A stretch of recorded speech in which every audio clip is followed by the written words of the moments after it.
Ya udah, terimain aja dulu gitu.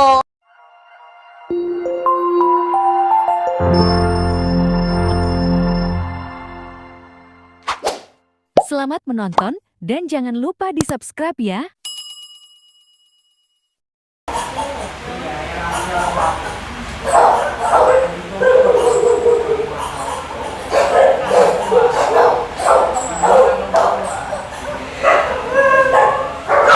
Ketemu lagi sama emak yang lagi mumet. Guys,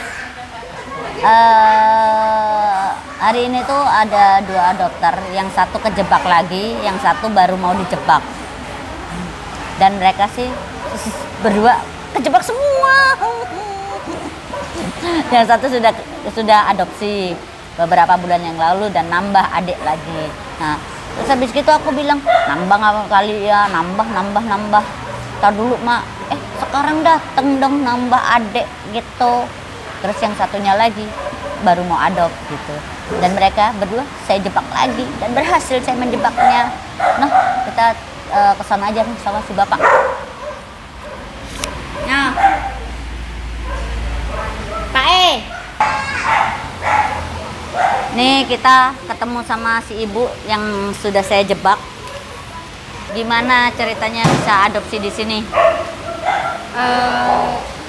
Anak-anak pengen adopsi, memang udah lama ya anak-anak. Jadi saya setelah pertimbangkan, saya setuju. Dan kita tahu ada Maria Stray Home ini dari temen yang satu komplek juga. Jadi dia saranin kita datang ke sini untuk main-main dulu. Jadi ini kita main-main ke sini udah 3 kali. Dan ini baru diizinkan sama ibu untuk adopsi.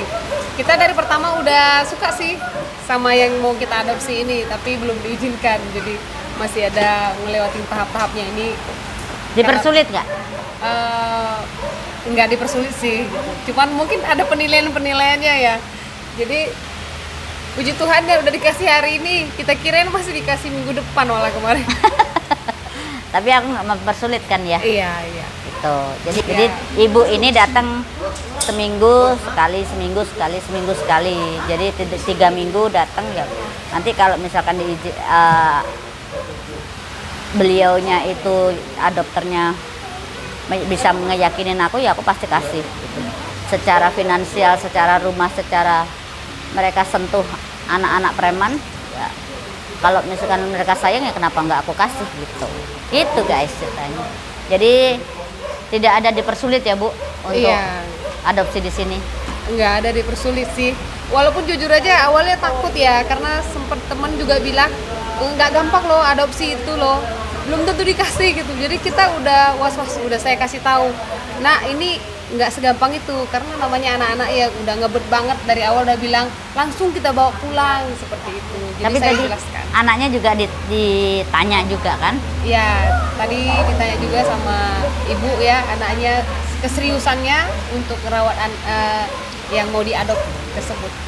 Jadi kan si ibu punya 3 putri, 3 cewek gitu yang seneng sama anjing. Tapi aku bilang kalau kalian mau adopsi ya kalian harus kerjasama sama mama, jangan apa-apa ngerepotin mama. Jam makan mah, anjingnya pup mah, anjingnya pipis mah, saya nggak mau. Jadi saya maunya ya semua bekerja sama, antara anak sama ibu, bapak pun harus bekerja sama semuanya gitu. Jadi kalau misalkan nanti ada laporan anaknya nggak mau ngerjain, nggak mau ngambil pipis pupnya, ya aku bilang aja, ibu nanti WA saya ya, saya tarik anjingnya. Terus mau nangis dong, kan aku jago bikin anak kecil nangis. Ya wes kalau gitu kita gantian. Ini lagi ngisi form adopsi. Iya, ini lagi ngisi form adopsi. Itu ya guys, kita pindah sama satu lagi. Nggak bro? Nih. Halo.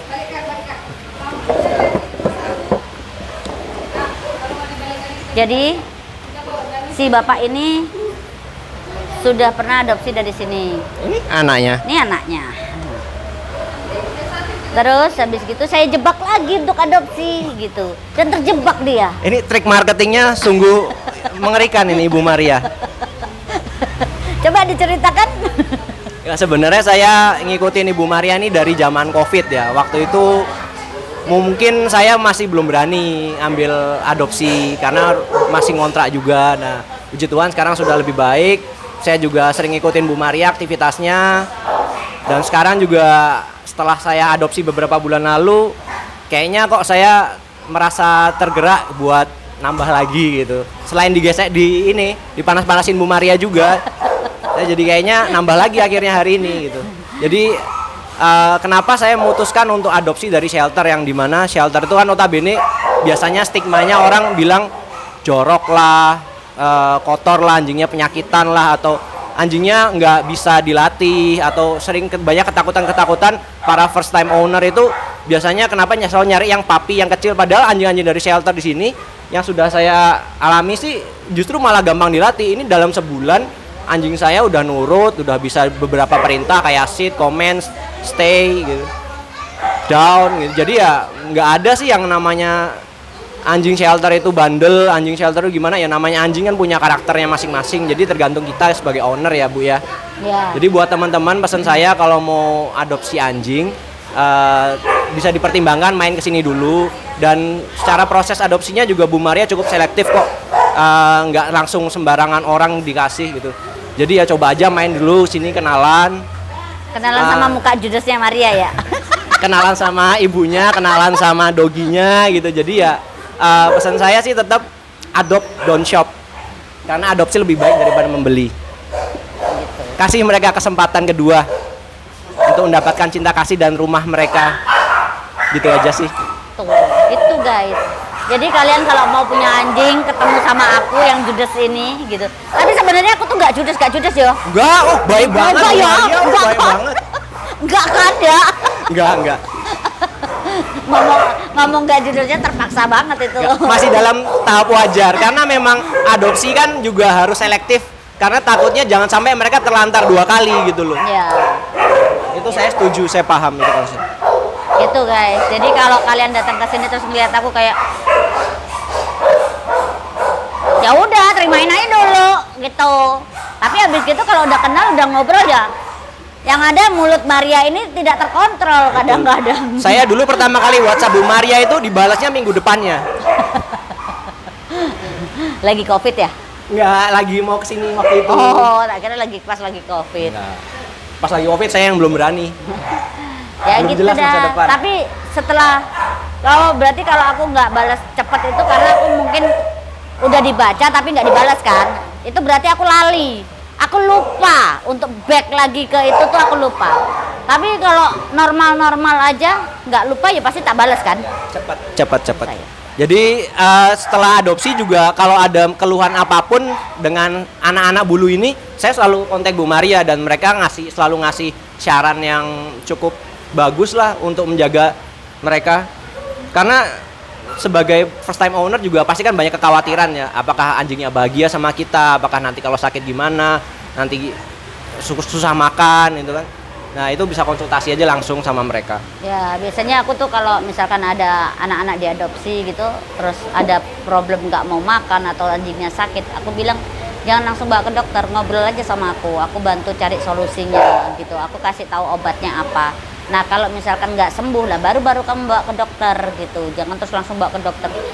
Itu kenapa saya lakukan itu karena agar teman-teman itu bisa save uang gitu. Jadi uangnya itu nggak langsung keluar gitu enggak. Jadi simpen aja dulu. Kalau misalkan obat yang aku kasih itu dalam jangkauan masih murah, kan lebih ngirit gitu loh daripada harus buru-buru gitu.